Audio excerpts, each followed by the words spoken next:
Hello, everybody, and welcome back to the second episode of The Wild Mystics.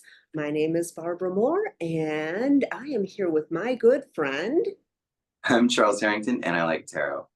Um, as we've been exploring the role of being an oracle and how to better connect with the divine and to share the wisdom that the tarot is presenting, there have been different techniques that I've learned from you, Barbara, that have really upped my tarot game. And one of them came from when you were sort of in your aspect as Barbara, the drill sergeant.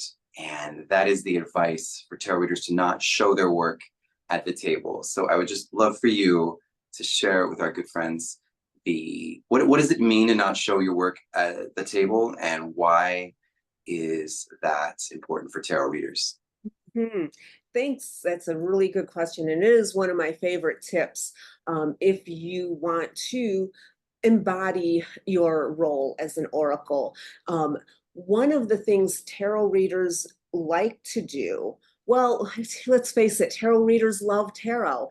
And when you have a bunch of cards on the table and you're seeing all the connections and all the ways the cards are singing together and dancing together and creating this message, you want to tell the person in front of you, you want to say, like, this is magic. Do you see this? Oh my God, it's amazing. And so then we start showing, oh, look at, there are six um, aspects of the wands here, and there's this and that. And you want to tell them everything. But they're not there for that. They're there for the message that relates directly to them. And so when we give them all of that information, that's just a lot of information coming at them that they need to sort through to parse out what is actually their message. And when we studied the historical oracles, someone would ask a question and you'd get an answer. And that's Absolutely. that. None of this extra, if you like this message, you may also like this message, add-ons or whatever. So by not showing our work at the table, by just interpreting the spread in our head and then giving the querent the message, they get exactly what the divine wants them to get, and not all of our excitement. As wonderful as it may be, we can maybe save that and share with our other tarot friends, but maybe not with our querent. Yeah, I think that, so the term itself, actually, does it come from like stage magic? Did I make that up? I don't know. I don't know. If you told me that. So I think past Barbie, yeah. One of the things that showing your work at the table, that was where that maybe that's where that came from. It's not important. No. But and one of the reasons we kind of get into it as well, that you've pointed out, is we as tarot readers, sometimes we feel a little nervous about a particular message Mm. that we have, that is in the spread. The person is like, how's this job interview going to go? And to allow ourselves to be not the person delivering this message, we kind of get into the esoteric. Mm. And a lot of showing your work at the table is, so I guess it's kind of two things. One, it's um, working, doing the work out loud of like, oh, okay, this is the Page of Cups. Pages are learning something, cups are emotional, and just talking through that so we can get to that message that you're talking about. And then the other is um, having it be the tarot that's telling you this thing rather than me, Charles, the very nice person who would never hurt a fly. Yeah, that's absolutely true because, well, yeah, things that readers get nervous about, delivering a hard message. We don't want to be the bearers of bad news. And also, um, oh, oh my gosh, the idea just flew right out of my head. Oh, proving what we're saying. Mm-hmm. It's like I'm We, saying this statement based on what we feel we need to prove what we saw on the cards. You don't need yeah. to do that. You're an oracle. It's between Bill. you and your whoever you're working with, your divinity, your guide, your higher self. That's who you have to justify it to, if at all, not to Yeah. the clearance. So the ways that people show their work at the table, as we talked about, are getting into the minutia, the esoteric aspects of what this symbol means and that symbol means, and this position and that position, and also uh, just sort of formulating that out loud. How does someone not show their work at the table? Yeah. Well, I've been thinking about some of the ways that you and I have experimented with this idea. And, one of the things we've enjoyed doing is doing readings for each other. And not, we take a few minutes, we interpret in our heads, and then we just give the message, and we don't even show the cards. And, that is a really great way because then you're relying on yourself to interpret and clearly communicate the message, which is what your job as an oracle is to do.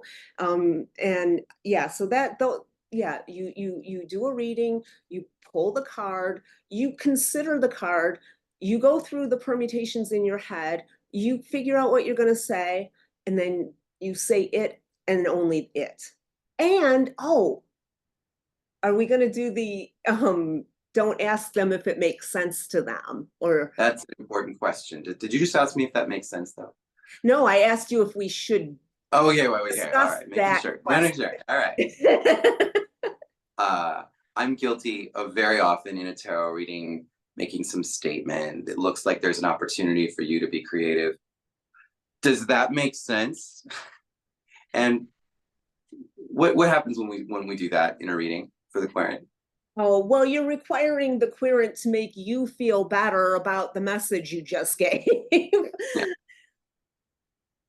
Yeah. I think it's central. I use it all the time, not just when I'm using a tarot reading, but something that you've taught me is the querent is hanging on your every word. They'll let you know if it doesn't make sense. They will ask more questions. So Mm-hmm. cool. So let's try it. Yes, let's give it a whirl. Right on. So I have to write something a little later today for a side project. What advice does the tarot have for me?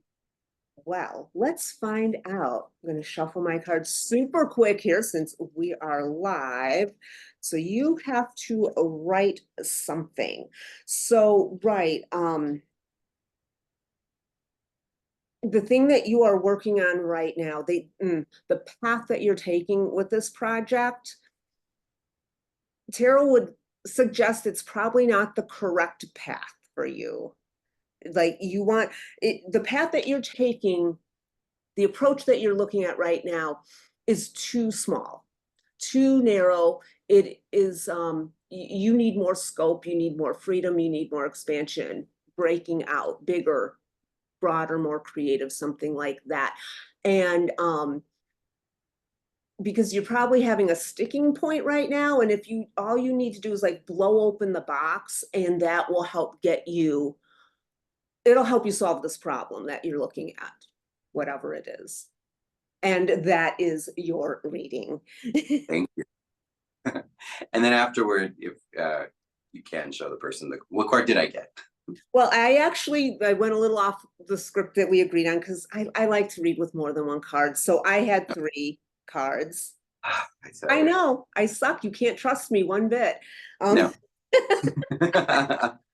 Excellent. so I had the 3 of Swords, the 2 of Wands, and the 6 of Swords. Excellent. Wonderful.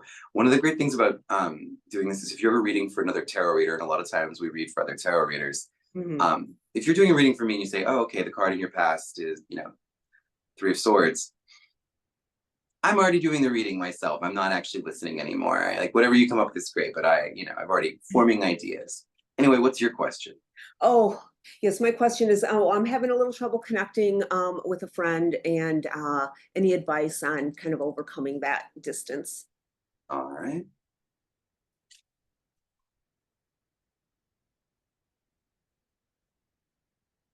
All right. There's an opportunity right now for you to tap into the good old days with this friend and move forward by moving backward a little bit. Think about the times that you've had together and try and recreate that energy. I know that there's that aphorism, you can't go home again. You can't. And so I would say taking a step back and kind of diving into the kinds of things you used to do together, the kinds of activities that you used to have. I wouldn't have a conversation about the conflict. I wouldn't do any sort of like needing to work it out intellectually. This is just about being together, being present, and just having the strength of the relationship flow back into be supportive of the future. Oh, I almost asked if that makes sense, and I uh, stopped myself because I'm a wild mystic. it's Your card, I am a rule follower, unlike you, and I pulled one card, which was the Ten of Coins. beautiful, beautiful. And what great advice and what a great reading. And I'm so proud of you for not asking if it made sense. Right on. But it absolutely did to answer the unasked question. There we are. All right. So, gentle viewer, Mhm. give it a whirl, try it out, and see what happens when you let go of the esoteric and just share the message. Mhm. Preach it, brother. Right on. So until next time, Fortuna Hey, et Gloria. Gloria.